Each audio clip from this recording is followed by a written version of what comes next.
Hi friends, welcome to Kamakshi tailoring class. నా పేరు సిరిమిలా జ్యోతి. నేను ఈరోజు 32 సైజ్ క్రాస్ కటింగ్ బ్లౌజ్ చూపిస్తున్నాను. నేను లైనింగ్ నానబెట్టి ఆరబెట్టి రెడీగా పెట్టుకున్నాను ఫ్రెండ్స్. ఈ విధంగా 2 అంచులు కలపాలి.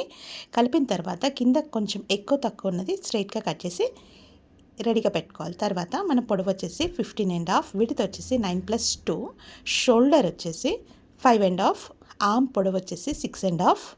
ఈ విధంగా మనం బాక్స్ లాగా మార్కింగ్ చేసుకోవాలి. ఆర్మ్ క్రాస్ వచ్చేసి 1.5 ఈ విధంగా రౌండ్ షేప్లో మనం మార్కింగ్ చేయాలి. నెక్ విడ్త్ వచ్చేసి 2.5, నెక్ పొడవు వచ్చేసి 10 ఇంచెస్ కింద కూడా 2.5 తీసుకొని ఈ విధంగా బాక్స్ లాగా మార్కింగ్ చేసుకొని నేను బాక్స్ లోపలే రౌండ్ షేప్ మార్కింగ్ చేస్తున్నాను, అంటే యూ షేప్. తర్వాత మనం మొత్తం నడుము ఎంత వస్తుందో చూసుకోవాలి. 34ని 4 భాగాలు చేసి 4 భాగాలు చేసి 4 భాగాల దగ్గర 1 ఇంచ్ యాడ్ చేసుకుంటూ కింద మార్కింగ్ చేసుకోవాలి. ఎక్స్ట్రా 2 ఇంచెస్ ఈ విధంగా మార్కింగ్ చేసుకోవాలి. మనం షోల్డర్ దగ్గర షోల్డర్ జారకుండా ఉండడానికి కోసం 1/2 ఇంచు డౌన్ తీసుకోవాలి. తీసుకొని ఈ విధంగా ఏ విధంగా అయితే మార్కింగ్ చేసామో అదే విధంగా కట్ చేస్తూ రావాలి. తర్వాత నేను క్రాస్ కటింగ్ లైనింగ్ పైన బ్యాక్ పార్ట్ ఈ విధంగా క్రాస్గా పెట్టాను. ఏ విధంగా అయితే క్రాస్గా పెట్టానో అదే విధంగా డ్రా చేసుకున్నాను. డ్రా చేసుకున్న తర్వాత తీసేసి తర్వాత నేను నెక్ పొడవు వచ్చేసి 6.5 పెట్టుకున్నాను. ఫ్రంట్ నెక్ ఆర్మ్ అనేది 1/2 ఇంచు లోతు తీసుకోవాలి. బ్యాక్ అంటే ఫ్రంట్ 1/2 ఇంచు లోతు తీసుకోవాలి. షేప్ పట్టీలు 3.5, 2.5. నెక్ని రౌండ్ షేప్లో మార్కింగ్ చేసుకోవాలి. ఈ విధంగా కట్ చేసుకోవాలి. మనం షేప్ పట్టీ అనేది మనకు యూజ్ కాదు ఫ్రెండ్స్. షేప్ పట్టీ స్ట్రైట్గా తీసుకోవాలి.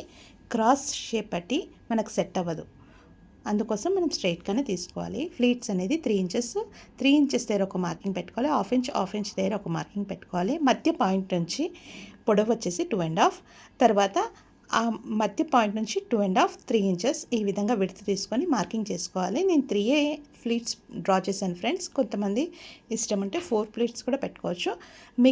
మిగిలిన క్లాత్ని 4 ఫోల్డింగ్స్ చేసుకోవాలి. కింద నీట్గా కట్ చేసుకోవాలి. మనకు హైట్ వచ్చేసి 11 ఇంచెస్, విడ్త్ వచ్చేసి 8+2 ఇంచెస్, ఆర్మ్ డౌన్ వచ్చేసి 3 ఇంచెస్. ఈ విధంగా మార్కింగ్ చేసిన తర్వాత ఇలా మార్కింగ్ చేసుకోవాలి. మజిల్ రౌండ్ వచ్చేసి 7 ఇంచెస్, కింద డౌన్ రౌండ్ వచ్చేసి 5 ఇంచెస్. ఈ విధంగా మార్కింగ్ చేసుకొని ఆర్మ్ షేప్లో మనం డ్రా చేసుకోవాలి. 1/2 ఇంచ్ లోతు తీసుకోవాలి. ఈ విధంగా డ్రా చేసిన తర్వాత ఎక్స్ట్రా క్లాత్ని కట్ చేసి అదే క్లాత్ మనకు ప్యాచ్ లాగా యూజ్ అవుతుంది. ఈ విధంగా చిన్నగా టక్స్ ఇవ్వాలి. టక్స్ ఇచ్చిన తర్వాత ఓపెన్ చేసి లోతు అనేది కట్ చేసుకోవాలి. కట్ చేసుకున్నాక వెంటనే మనం ఫ్రంట్ పార్ట్ అని రాసి పెట్టుకోవాలి. ఇటు సైడ్ బ్యాక్ పార్ట్. తర్వాత మిగిలిన క్లాత్లో మనం షేప్ పట్టి డ్రా చేసుకోవాలి. స్ట్రైట్గా 3.5, 2.5 డ్రా చేసుకోవాలి. మనకు విడ్త్ వచ్చేసి 11 ఇంచెస్ ఉంది కదా, 1 ఇంచ్ తగ్గించుకొని 10 ఇంచెస్ పెట్టేసుకొని ఈ విధంగా షేప్ పట్టిలో 4 కట్ చేసుకోవాలి. మనం ఏ విధంగా అయితే లైనింగ్ కట్ చేసామో అదే విధంగా మెయిన్ క్లాత్ కూడా కట్ చేయాలి. నేను పైపింగ్కి గోల్డ్ క్లాత్ తీసుకున్నాను ఫ్రెండ్స్. గోల్డ్ క్లాత్ని క్రాస్ ముక్కలు కట్ చేసి ఈ విధంగా క్రాస్గా నేను జాయింట్లన్నీ జాయింట్ చేసుకుంటున్నాను. జాయింట్ చేసిన తర్వాత కట్ చేసి ఎక్స్ట్రా క్లాత్ని దగ్గరికి కట్ చేసుకోవాలి. థ్రెడ్ పైపింగ్ని తీసుకొని ఈ థ్రెడ్ పైపింగ్ని మధ్యలో పెట్టి ఈ విధంగా ఫోల్డ్ చేసి దగ్గరికి అంటే ఎంత టైట్గా కుడితే అంత నీట్గా వస్తుంది థ్రెడ్ పైపింగ్. ఈ విధంగా కుట్టిన తర్వాత మెయిన్ క్లాత్కి నేను థ్రెడ్ పైపింగ్ని అటాచ్ చేస్తున్నాను. నేను సింగిల్ పాదాన్ని పెట్టిన తర్వాత థ్రెడ్ పైపింగ్ని నీట్గా అటాచ్ చేస్తున్నాను ఫ్రెండ్స్. సింగిల్ పాదం పెట్టడం వలన మనకు థ్రెడ్ పైపింగ్ నీట్గా వస్తుంది. ఒకవేళ మీ దగ్గర సింగిల్ పాదం లేకపోతే డబుల్ పాదం పైన కూడా కుట్టొచ్చు, కానీ కొద్దిగా కష్టం అవుతుంది, అయినా ట్రై చేయొచ్చు. తర్వాత ఇప్పుడు లైనింగ్ పైన పెట్టి మనం కింద థ్రెడ్ పైపింగ్ ఏ విధంగా కుట్టామో అదే విధంగా లైనింగ్ని కూడా అటాచ్ చేస్తూ రావాలి. ఎంత టైట్గా చేస్తే మనకు పైపింగ్ అనేది అంత నీట్గా వస్తుంది. ఎక్స్ట్రా క్లాత్ని కట్ చేసుకోవాలి. కట్ చేసుకున్న తర్వాత అక్కడక్కడ టక్స్ ఇవ్వాలి. ఈ విధంగా టక్స్ ఇవ్వాలి. టక్స్ ఇచ్చిన తర్వాత మనం లైనింగ్ని లోపలి వైపు మడిచేసి నీట్గా ఈ విధంగా ఫోల్డ్ చేసి ఒకసారి ర్యాప్ చేసి థ్రెడ్ పైపింగ్ ఏ విధంగా ఉందో అదే విధంగా, అంటే దగ్గరికి ఎంత టైట్గా వస్తే మనకు అంత నీట్గా వస్తుంది. టైట్గా స్టిచ్ వేస్తూ రావాలి. నెక్ మొత్తం స్టిచ్ అయిపోయిన తర్వాత కట్ చేసి మన క్లాత్ అనేది తిరిగేసి లైనింగ్ మొత్తం స్టిచ్ వేస్తూ రావాలి. లైనింగ్ ఏ విధంగా అయితే మనం కట్ చేసామో అదే విధంగా స్టిచ్ వేస్తూ రావాలి. ఎక్కడైతే క్లాత్ ఎక్స్ట్రా అనిపిస్తే ఎక్స్ట్రా క్లాత్ని కట్ చేసుకోవాలి. ఇప్పుడు షోల్డర్ మధ్య భాగం నుంచి ఈ విధంగా మార్కింగ్ చేసుకోవాలి. బ్యాక్ సైడ్ ఫ్లీట్స్ కోసము నేను మెయిన్ క్లాత్ పైనే డ్రా చేస్తున్నాను ఫ్రెండ్స్. నేను పైనుంచి ఒక స్టిచ్ అనేది ఇలా స్ట్రైట్గా వేస్తున్నాను. అలా వేయడం వలన మనకు ఫ్లీట్ అనేది క్లాత్ మడిచినప్పుడు 2 క్లాత్లు సమానంగా వస్తాయి. లైనింగ్ మెయిన్ క్లాత్ ఆ విధంగా ఫోల్డ్ చేసి 1/2 ఇంచ్ విడ్త్తో 4.5 పొడవు వచ్చేసి ఈ విధంగా నేను స్టిచ్ వేస్తున్నాను. తర్వాత నడుం పట్టి తీసుకున్నాను ఫ్రెండ్స్. నడుం పట్టి ఒక భాగాన మడిచి కుట్టాను, ఒక సైడ్ మాత్రం పైపింగ్ వేశాను. ఎక్స్ట్రా క్లాత్ని ఈ విధంగా కట్ చేసుకున్నాను. మెయిన్ క్లాత్ ఆ పైపింగ్ పైన పెట్టేసి కార్నర్కి స్టిచ్ వేస్తూ వచ్చాను. ఈ విధంగా నీట్గా స్టిచ్ వేయాలి. వేసిన తర్వాత చూడడానికి ఈ విధంగా ఉంటుంది. మనకు పైపింగ్ ఒక్కటే కనిపించేటట్టుగా ఇలా ఫోల్డ్ చేసుకొని నీట్గా టైట్గా స్టిచ్ వేస్తూ రావాలి. ఈ విధంగా థ్రెడ్ పైపింగ్ ఏ విధంగా ఉందో అదే విధంగా కుట్టాలి. మనం బ్యాక్ పార్ట్ అనేది పూర్తయిపోయింది. ఇప్పుడు ఫ్రంట్ పార్ట్ని నీట్గా ఏ విధంగా ఉందో అదే విధంగా మెయిన్ క్లాత్ పైన కుట్టాను. తర్వాత లైనింగ్ పైన పెట్టేసి మనం థ్రెడ్ పైపింగ్ ఏ విధంగా పెట్టామో అదే విధంగా లైనింగ్ స్టిచ్ వేస్తూ రావాలి. తర్వాత ఎక్స్ట్రా క్లాత్ని కట్ చేసుకోవాలి. కట్ చేసుకున్న తర్వాత అక్కడక్కడ టక్స్ ఇవ్వాలి. టక్స్ ఇచ్చిన తర్వాత ఈ విధంగా ఫోల్డ్ చేసి లైనింగ్ని లోపలి వైపు మడిచేసి మెయిన్ క్లాత్ పైన థ్రెడ్ పైపింగ్ ఏ విధంగా ఉందో అదే విధంగా టైట్గా స్టిచ్ వేస్తూ రావాలి. ఎక్కడ లూజ్ రావద్దు ఫ్రెండ్స్, టైట్గా వేయాలి. తర్వాత ఈ విధంగా క్లాత్ని సెట్ చేసుకుంటూ లైనింగ్ మొత్తం స్టిచ్ వేస్తూ రావాలి. మొత్తం లైనింగ్ స్టిచ్ వేసిన తర్వాత నేను షేప్ పట్టి కూడా లైనింగ్ స్టిచ్ చేశాను. ఎక్స్ట్రా లైనింగ్ని ఈ విధంగా పెట్టాను. అంటే కింది భాగాన స్టిచ్ చేసుకోవాలి. ఓపెన్ చేస్తే ఈ విధంగా ఉంటుంది. తర్వాత మధ్య భాగాన ఫోల్డ్ చేసి మనం ఫ్లీట్ ఏ విధంగా అయితే మార్కింగ్ చేసామో అదే విధంగా స్టిచ్ వేయాలి. తర్వాత ఫోల్డ్ చేసి మళ్ళీ ఒక స్టిచ్ వేయాలి.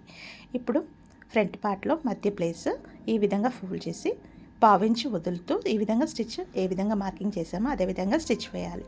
ఇప్పుడు సంఖ భాగాన కూడా 1/2 ఇంచ్ విడ్త్తో ఫ్లీట్ వేసుకోవాలి. ఇప్పుడు మనం షేప్ పట్టి ఈ విధంగా స్టిచ్ వేయాలి. ఒక 1/2 ఇంచ్ వదులుతూ స్టార్ట్ చేయాలి ఫ్రెండ్స్. ఈ విధంగా కొద్దిగా వదులుతూ మనం షేప్ పట్టి ఏ విధంగా అయితే కట్ చేసామో అదే విధంగా స్టిచ్ వేస్తూ రావాలి. తర్వాత మెయిన్ క్లాత్ పై అంటే ఫ్రంట్ సైడ్ భాగాన్ని ఫోల్డ్ చేస్తూ రావాలి. ఇలా ఫోల్డ్ చేసిన తర్వాత ఫస్ట్ జాయింట్ లాస్ట్ జాయింట్కి కలుపుతూ స్టిచ్ వేయాలి. మధ్యలో ఒక జాయింట్ ఉంటుంది, ఈ విధంగా స్టిచ్ వేయాలి. స్టిచ్ వేసిన తర్వాత పై భాగాన కూడా ఈ విధంగా స్టిచ్ వేస్తూ రావాలి. అంటే నీట్ ఫినిషింగ్ కనిపించడానికి మనం ఫ్లీట్ ఏ విధంగా అంటే షేప్ పట్టి ఏ విధంగా ఉందో అదే విధంగా స్టిచ్ వేయాలి. ఉక్స్ పట్టి ఇప్పుడు మనకు ఫ్రంట్ నెక్ పూర్తయిపోయింది, కింద కూడా పూర్తయిపోయింది కాబట్టి మనం ఉక్స్ పట్టి అనేది పైన కొద్దిగా 1/2 ఇంచ్ ఫోల్డ్ చేయాలి. కింద కూడా ఒక 1/2 ఇంచ్ ఫోల్డ్ చేస్తూ డబుల్ క్లాత్ పెట్టి ఈ విధంగా స్టిచ్ చేయాలి. మనం బ్యాక్ సైడ్ నుంచి కూడా స్టిచ్ వేయాలి. స్టిచ్ వేసిన తర్వాత కట్ చేసి ఈ విధంగా ఫోల్డ్ చేసిన క్లాత్ని లోపలికి మడుచుతూ కార్నర్కి స్టిచ్ వేయాలి. ఉక్స్ పట్టి అనేది రెడీ అయిపోయింది ఫ్రెండ్స్. ఇదే విధంగా మరో సైడ్ కూడా రెడీ చేసి పెట్టుకోవాలి. ఉక్స్ పట్టి కాచపట్టి 2 పూర్తయిపోయినాయి. ఇప్పుడు హ్యాండ్కి ఫస్ట్ జాయింట్ అనేది మనం అతుకులు పడుతుంది కదా ఫ్రెండ్స్, ఫస్ట్ అతుకు అనేది మనం స్టిచ్ వేసుకోవాలి. ఈ విధంగా సెట్ చేస్తూ జాయింట్లు అనేది కుట్టుకోవాలి. ఫ్రంట్ బ్యాక్ కూడా స్టిచ్ వేయడం వలన మనకు జాయింట్ ఊడిపోకుండా ఉంటుంది. ఇప్పుడు మెయిన్ క్లాత్